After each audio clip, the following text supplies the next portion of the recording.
The thundering hooves of horses echo across the meadow at Runnymede. The year is 1215, and something extraordinary is about to happen, an event that will reshape the course of human rights and democracy for centuries to come. A furious King John, surrounded by rebellious barons, is about to put his royal seal on a document that would change everything. This is the story of Magna Carta, the great charter that dared to declare, no one, not even a king, is above the law. Hello everyone.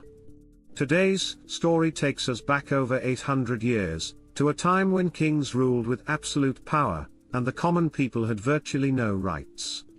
But all that was about to change, thanks to one remarkable document.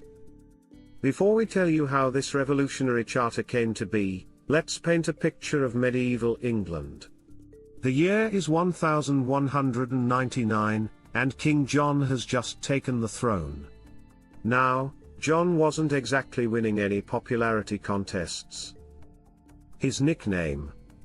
John Lackland, because he'd lost most of England's territories in France. But that was just the beginning of his problems. John had a particular talent for making enemies. He demanded excessive taxes from his barons to fund his failed military campaigns. He imprisoned his opponents without trial, seized their lands, and even allegedly murdered his own nephew to secure his position on the throne. Talk about family drama. He also fought with the church, causing Pope Innocent III to excommunicate him and place all of England under an interdict, meaning no religious services could be performed. Imagine the panic this caused in medieval society. But the final straw came when John returned from a disastrous campaign in France in 1214. His defeat at the Battle of Bovines had cost England dearly, both in lives and money. The barons had had enough. They rebelled, capturing London in May 1215, and forced John to negotiate. This brings us to Runnymede, a meadow between Windsor and Staines. It's June 15, 1215, and the air is thick with tension. King John arrives, probably grinding his teeth in fury, to meet the barons. The document they present him with is called the Articles of the Barons, which would later become known as Magna Carta. Now, here's where it gets interesting. The charter they created wasn't just a list of complaints, it was a masterpiece of medieval legal reform. Let's look at some of its most groundbreaking provisions. First up, the famous Clause 39, no free man shall be seized or imprisoned, or stripped of his rights or possessions, or outlawed or exiled, or deprived of his standing in any way, nor will we proceed with force against him, or send others to do so, except by the lawful judgment of his equals or by the law of the land. In other words, no more throwing people in dungeons just because the king was having a bad day. This clause established what we now know as due process, the right to a fair trial. It's the grandfather of modern human rights legislation. Then there's Clause 40, to no one will we sell, to no one deny or delay right or justice. Justice shouldn't depend on how much money you have or who you know. Revolutionary stuff of the 13th century. The charter also tackled practical matters. It standardized weights and measures throughout England, regulated the behavior of royal officials, and protected the rights of widows, who, until then, could be forced to marry whoever the king chose. But here's the plot twist: King John had no intention of keeping his promises. As soon as the barons left Runnymede, he appealed to the Pope to annul the charter. The Pope agreed, calling it shameful and demeaning, illegal and unjust. Civil war erupted. Fortunately for England, John died the following year, probably from dysentery after losing his crown jewels in a river crossing, karma, perhaps. His 9-year-old son, Henry III, succeeded him. Henry's regents reissued Magna Carta in 1216, this time with some modifications, and again in 1217. The real game changer came in 1225 when Henry III, now old enough to rule, voluntarily reissued Magna Carta. This version became the definitive one, and subsequent kings would reissue it multiple times. Each time it was reissued, its principles became more deeply embedded in English law. Now, you might be thinking, that's all very interesting, but what does a medieval charter have to do with our world today? The answer is, everything. Take the United States Constitution and Bill of Rights. Many of their fundamental principles, due process, protection against arbitrary imprisonment, the right to a fair trial, can be traced back to Magna Carta. When America's founding fathers were drafting these documents, they looked to Magna Carta for inspiration. The influence doesn't stop there. The Universal Declaration of Human Rights, adopted by the United Nations in 1948, echoes principles first laid down in Magna Carta. The concept that rulers and governments must operate within the law. That's Magna Carta's legacy. Think about the last time you heard someone say, "They can't do that, it's against the law." Whether they knew it or not, they were channeling the spirit of those rebellious barons at Runnymede. Even in our digital age, Magna Carta's principles remain relevant. When we debate about privacy rights, surveillance, and the limits of government power, we're essentially having the same conversation that happened in 1215, what are the proper limits on authority? The Charter's influence on the legal system is equally profound. Next time you're watching a crime drama and hear about someone being arrested without proper cause, remember, it's Magna Carta that first established this couldn't be done. The right to a fair trial by jury. Thank Magna Carta.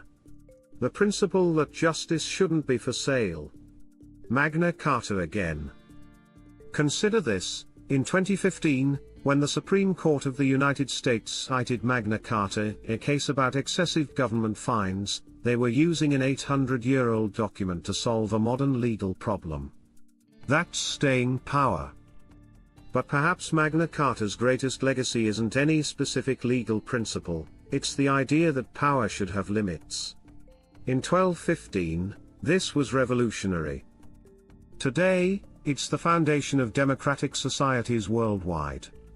Every time a leader is held accountable to the law, every time a citizen's rights are protected against arbitrary power, Magna Carta's influence lives on.